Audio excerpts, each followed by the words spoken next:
सेठ गिरधारी लाल की कंजूसी पूरे गांव में मशहूर थी। राधा, आज तुम आधा घंटा देरी से आई थी। तुम्हारे 10 घंटे की दिहाड़ी है 100 रुपए, पर तुम आधा घंटा लेट आई थी, इसलिए तुम्हारी दिहाड़ी हुई 95 रुपए। ठीक है। मैं हिसाब किताब में एकदम पक्का हूँ। कल से समय पर आ जाना, समझी? जी मालिक। सेठ गिरधारी लाल दूसरों के साथ ही नहीं बल्कि अपने खुद के परिवार के साथ भी कंजूस था। इस बार मैंने 2 बोरी चावल बोले हैं, आप किराने वाले को पैसे दे देना। अरे बाबा, 2 बोरी चावल? इतने सारे अनाज का हम क्या करेंगे? अरे, इस महीने मेरे दोनों भाई आने वाले हैं। अब वो जवान है, खाना तो खाएंगे ही ना। सत्यानाश! अरे मैं हूँ कि मर मर के पैसे जमा कर रहा हूँ और तुम उसे लुटा रही हो। क्या जरूरत है तुम्हारे दोनों भाइयों को यहाँ आने की? वो उनके कॉलेज की छुट्टी है, कई सालों से मुझसे मिले भी नहीं, तो मैंने बोला कि दोनों आ जाओ। अरे बददिमाग औरत, तू खुद चली जाती ना अपने मायके कुछ दिनों के लिए। ये तो मैंने सोचा ही नहीं। अरे तो सोच, तू मायके जाएगी तो भाइयों के साथ माँ बाप बहनों सभी से मिल लेगी। हाँ, वैसे भी कई सालों से मैं अपने मायके नहीं गई। अरे तो जल्दी जा, सोच क्या रही है? मैं कल ही तेरी टिकट करवाता हूँ। ठीक है। गिरधारी लाल ने 1 बोरी अनाज बचा लिया और वो बहुत खुश था, पर उसे कहाँ पता था कि उसकी पत्नी का मायके जाना उसे इतना ज्यादा महंगा पड़ेगा। शाम को रेणुका बाजार से ढेर सारी शॉपिंग करके लौटी। अरे बाप रे, ये सब क्या है? शॉपिंग है और क्या। पर इतनी सारी? हाँ, अब जब मायके जाऊंगी तो खाली हाथ थोड़ी ना जाऊंगी। आपकी इज्जत का भी तो सवाल है, वरना मेरे मायके वाले कहेंगे कि रेणुका का पति तो कंजूस है, कुछ भी नहीं भेजा। आपको पता है, मैंने फिर भी आपके बहुत पैसे बचा लिए हैं। और वो कैसे? मैंने ये सब सेल में खरीदा है, 50% की छूट पे। हे भगवान, कोई तो इस बेवकूफ को समझा दो। तू चाहे सेल में खरीद या ना खरीद, फिर भी पैसे तो गए हैं ना। हाँ, वो तो है। गिरधारी लाल अपनी पत्नी को डांटता रहा, पर क्या फायदा, गिरधारी लाल के पैसे तो चले ही गए। खैर, अगले दिन गिरधारी लाल की पत्नी ट्रेन में बैठकर अपने मायके चली गई। अब कम से कम कुछ दिनों तक मेरे पैसे बचे रहेंगे। कुछ दिनों के लिए गिरधारी लाल बहुत खुश था। उसके घर में राशन भी बहुत कम ही आ रहा था। वो रोज रोज दाल चावल बनाकर खा रहा था। इसे कहते हैं ना पैसों की बचत। वरना रेणुका होती तो ये लाओ वो लाओ, ये सब्जी वो पनीर, बाप रे बाप, कितने पैसे नष्ट हो जाते मेरे। लगभग 1 महीने बाद रेणुका लौट आई और अब गिरधारी लाल के चेहरे पर उदासी छा गई। ये सब सामान लेते हुए आना। हाँ, 5 किलो शक्कर, 4 किलो दाल, 2 किलो घी, 10 लीटर तेल, इतने सारे सामान की जरूरत कैसे नहीं है? अब 2 लोग होंगे तो इतना खाना तो खाएंगे ही ना। अरे तू औरत है या राक्षस है? इतना सारा सामान खाएगी? अब आप जो भी बोल लो, ये सारा सामान तो आपको लाना ही होगा। गिरधारी लाल रेणुका को समझाता रहा कि खर्चा कम कर दे, पर रेणुका कहाँ सुनती। वो अपने पति के कंजूसी से वाकिफ थी। फिर एक दिन रेणुका की तबीयत खराब हो गई। उसे हॉस्पिटल ले जाया गया। मुबारक हो, आपके घर में एक नया मेहमान आने वाला है। अरे मुझे कोई मेहमान नहीं चाहिए। मैं बोल रही हूँ कि आपकी पत्नी गर्भवती है। आपके घर में एक छोटा बच्चा आने वाला है।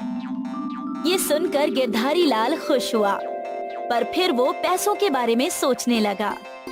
बच्चा आएगा मतलब खर्चे बढ़ जाएंगे। उसका खाना, उसके कपड़े, उसकी पढ़ाई का खर्च। हे भगवान! गिरधारी लाल के चेहरे पर 12 बज गए थे। ये देखकर उसकी पत्नी समझ गई। जरूर आप पैसों का सोच रहे होंगे, है ना? हाँ हाँ, क्यों ना सोचूं? आखिर पैसे तो मेरे ही जाएंगे ना। हाँ तो क्या हुआ, बेटा भी तो आपका ही है ना। अरे वही तो समस्या है। अब बच्चे के पैदा होने का खर्च, उसके खाने का खर्च, कपड़ों का खर्च, और फिर पढ़ाई का खर्च। अरे रे, आप इतने दूर चले गए। जब बच्चा पैदा होगा तो आपको सबको दावत देनी होगी, ये भूल गए क्या? क्या? रेणुका ने गिरधारी लाल को एक नई समस्या दे दी थी।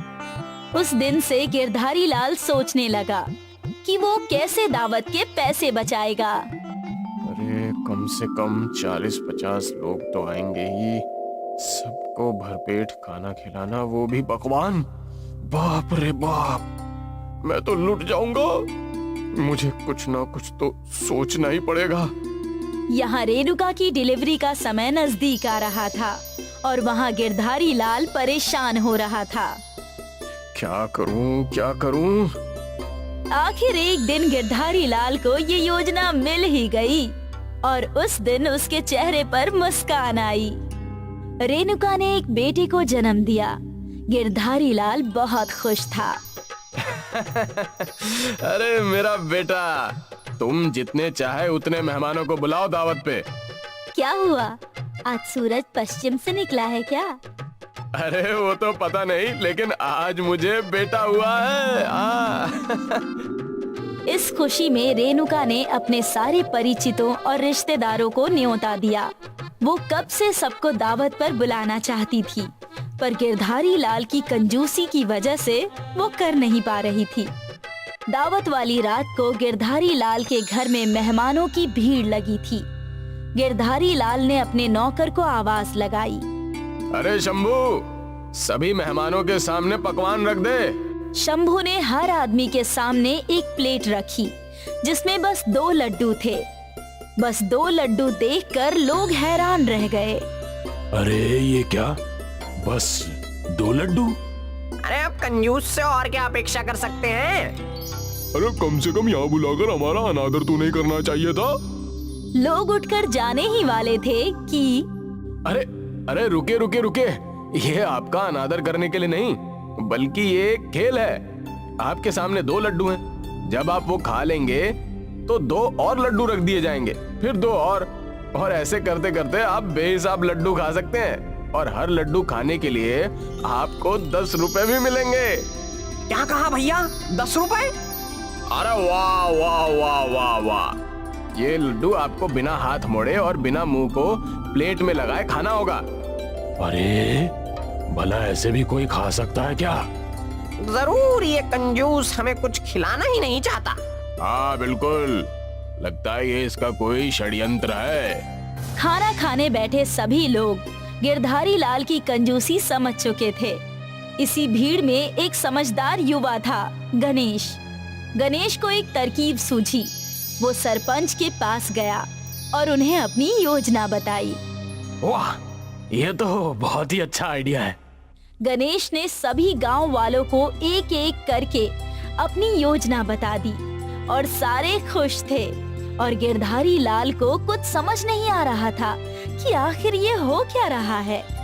ये लोग कितनी भी कानाफूसी कर लें, लेकिन कोई तरीका ही नहीं है जिससे ये लोग मेरे लड्डू खा सकें। पर गिरधारी लाल की ये गलतफहमी टूट गई जब उसने देखा कि सभी लोग अपने बगल में बैठे लोगों को लड्डू खिला रहे थे। अरे ये क्या? लोग लड्डू खाए जा रहे थे और गिरधारी लाल का सेवक लड्डू परोसे जा रहा था। मैंने 10 लड्डू खा लिए, लाओ मेरे 100 रुपए। हाँ भैया, मैंने तो 16 लड्डू खाए गिरधारी भाई। ये आपका अच्छा था, लड्डू भी खा लिए और पैसे भी दोगे। ये खेल रोज खेला करो हैं? पैसे ले और निकल यहाँ से, चल। एक एक करके गिरधारी लाल को हर एक को पैसे देने पड़े और अपनी जेब खाली देखकर अरे दावत तो मुझे बहुत महंगी पड़ी। काश मैं लोगों को अच्छे से दावत दे देता, कम से कम मेरा खर्चा कम होता।